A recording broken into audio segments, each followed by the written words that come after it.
Students, JCERT के DG school में एक बार फिर से आपका स्वागत है। मैं राजीव रंजन और आज की इस वीडियो में मैं आपके लिए किशोरावस्था की ओर पाठ के अंतर्गत कायांतरण टॉपिक को लेकर आया हूं। आज हम कायांतरण के बारे में और कायांतरण पे हार्मोन का क्या प्रभाव पड़ता है इसके बारे में चर्चा करेंगे। तो आइए सबसे पहले देखते हैं कायांतरण। बच्चों, जैसा कि हम देख रहे हैं, कायांतरण दो शब्दों से मिलकर बना है। ये दो शब्द हैं, काया और दूसरा है अंतरम। काया का मतलब होता है शरीर और अंतरम का मतलब है परिवर्तन, यानी शरीर में परिवर्तन को हम कायांतरण कहते हैं। तो क्या शरीर में होने वाले सभी परिवर्तनों को हम कायांतरण कह सकते हैं? नहीं, सिर्फ कुछ विशेष परिवर्तन को हम कायांतरण कह सकते हैं। इस तरह के परिवर्तन रेशम के कीट और मेढक में देखने को मिलते हैं। लार्वा या टैडपॉल का वयस्क कीट या वयस्क मेढक में बदलना, इसे ही हम कायांतरण कहते हैं। तो यहाँ पर रेशम के जो कीट होते हैं वो लार्वा से किस तरह से विकसित होते हैं और मेढक टैडपोल से किस तरह से विकसित होते हैं, ताकि उनके परिवर्तन को हम कायांतरण कहते हैं, इस चीज को हम लोग यहाँ पर देखेंगे। सबसे पहले हम रेशम कीट के जीवन चक्र को देखते हैं। तो जैसा कि यहाँ हम लोग चित्र पर देख पा रहे हैं, रेशम के कीट को शहतूत के पत्तों पर पाला जाता है और यह रेशम के कीट जो होते हैं ये शहतूत के पत्तों पर अंडे देते हैं। शहतूत के पत्तों पर ये अंडे देते हैं और इन अंडों से लार्वा निकलता है। वयस्क कीट रेशम के जो हैं वह शहतूत के पत्तों पर अंडे देते हैं और इन अंडों से लार्वा निकलता है।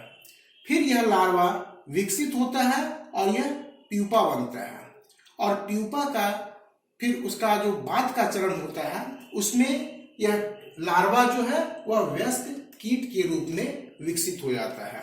तो यहाँ हमने देखा कि अंडे से लार्वा, लार्वा से प्यूपा और फिर प्यूपा से रेशम कीट का निर्माण हुआ या रेशम कीट का विकास हुआ।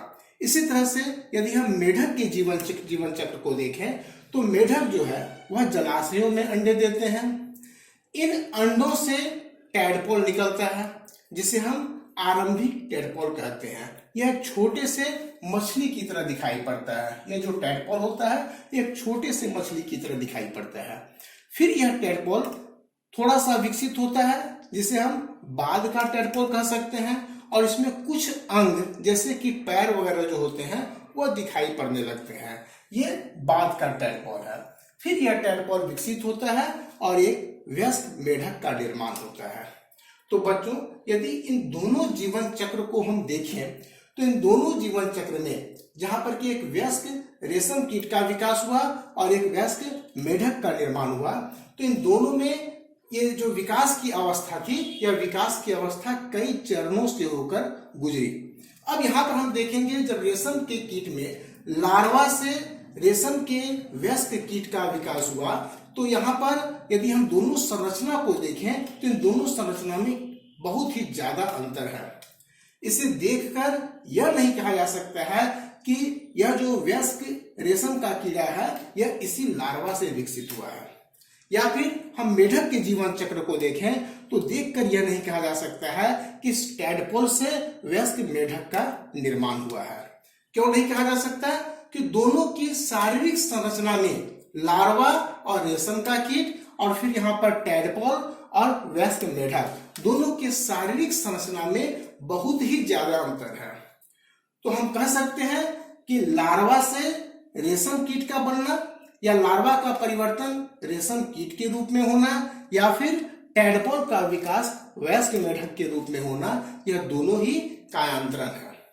यदि हम मानव के जीवन चक्र को देखें तो मानव का जो शिशु होता है वह भी विकसित करता है और एक वयस्क मानव बनता है, लेकिन वयस्क मानव और उसके शिशु की शारीरिक संरचना में कोई अंतर नहीं होता है, क्योंकि जो मानव का जो शिशु होता है उसके शरीर की जो संरचना उसके जन्म के समय होती है वही संरचना जो है वयस्क के समय में होती है। ऐसा नहीं होता है कि किसी नए अंग का निर्माण हो जाता है, लेकिन रेशम कीट के जीवन चक्र और मेढक के जीवन चक्र में ऐसी बात नहीं है।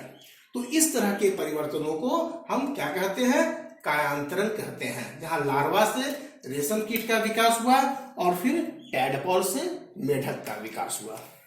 अब यहां पर हम देखेंगे कि कायांतरण में हार्मोन की क्या भूमिका होती है।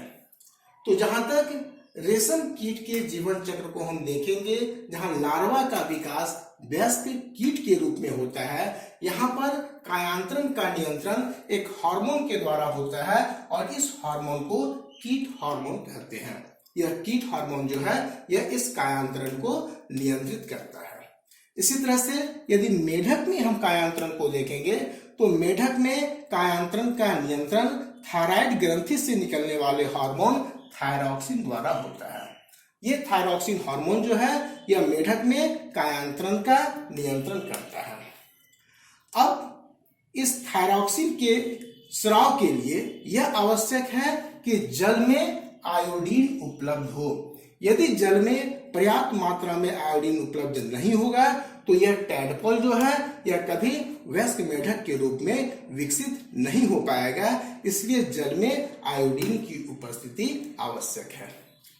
तो इस तरह से हमने देखा कि लार्वा का रेशम कीट के रूप में विकसित होना या टैडपोल का वयस्क मेढक के रूप में विकसित होना यह कायांतरण है, और रेशम कीट में कायांतरण का नियंत्रण कीट हार्मोन के द्वारा होता है, जबकि मेढक में कायांतरण का नियंत्रण थायरॉक्सिन नामक हार्मोन से होता है जो थायराइड ग्रंथि से स्रावित होता है। और इस थायरॉक्सिन के स्रावन के लिए जल में आयोडीन की उपस्थिति आवश्यक है। अब हम अगली वीडियो में फिर कायांतरण के बाद के टॉपिक के बारे में जानेंगे। तब तक के लिए धन्यवाद।